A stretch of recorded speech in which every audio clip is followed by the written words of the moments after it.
পাশ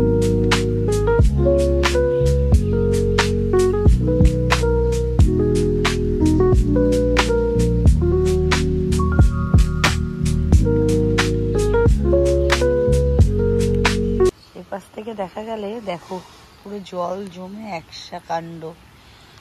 এদিকটাই শুধু হয়েছে ব্যাপারটা, ওপাশটা অতটা নেই। বৃষ্টিতে ওপরে ঘরটা ভালো ঠান্ডাই হয়ে গেছে। ফ্যানটা চালিয়েও শুলাম ঠিকই, কিন্তু ফ্যানের প্রয়োজন হবে না, ফ্যানটা অফ করে দেবো। আর ওয়েদারটা বেশ ভালো লাগছে, কারণ বৃষ্টি এখনো বন্ধ হবে না, বৃষ্টি আসবে আবার ওই অবস্থায় থাকবে আজকে সারাটা দিন।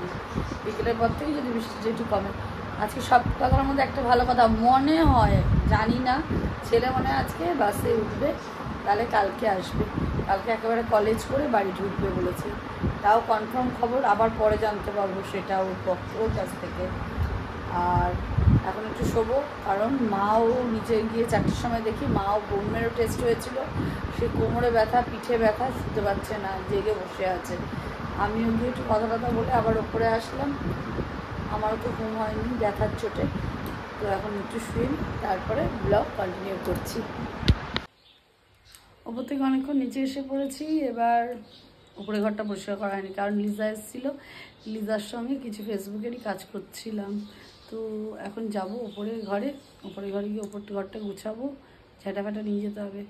ওপর থেকে এসে আবার এই ঘরে শুয়ে পড়েছি। ব্যথা কিন্তু আমার সারছে না, আর এবারে দেখতে হবে ব্যথাটার জন্য কি করা যায় না যায়। তো যাই হোক, দেখি আরও কতগুলো ফোন করলাম। আর একটু পরে দেখি অরিফ্লেমের কাজ নিয়ে বসবো, কারণ অরিফ্লেমের কাজগুলো ইনকমপ্লিট হয়ে রয়েছে। ওখানে কিছু অর্ডার দেওয়ার আছে, ওই অর্ডারগুলো দেবো এখন।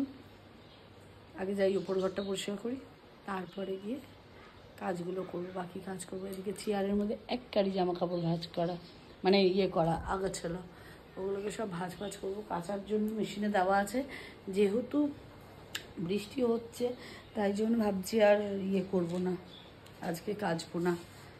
তো আগে যাই উপরে গিয়ে আগে কাজবাজগুলো সেরে আসি, এসে তারপরে। হ্যাঁ, মেশিন ভরা জামা কাপড়, কিন্তু কাঁচা হয়নি। এগুলো কি আনলে আবার? 3 তলায় জামা কাপড় দিয়ে রেখেছো। এই অবস্থা রয়েছে শোয়ার পর। এখন ঝটপট পরিষ্কার করবো, করে নিতে যাবো। দেখি যাই হবে করি।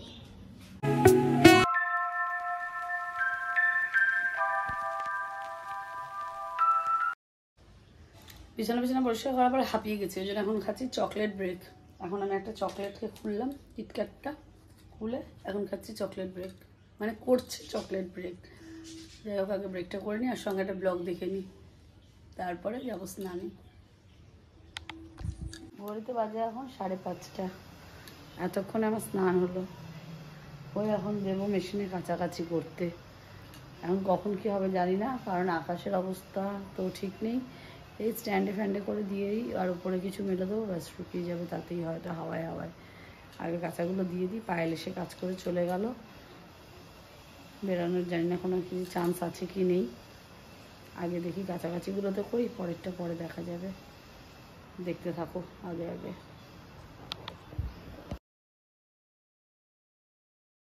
রাতে রান্না আমার কমপ্লিট হয়ে গেছে, ছেলের জন্য তুলে রেখেছি, আর ওখানে রাতেরটা রাখা আছে।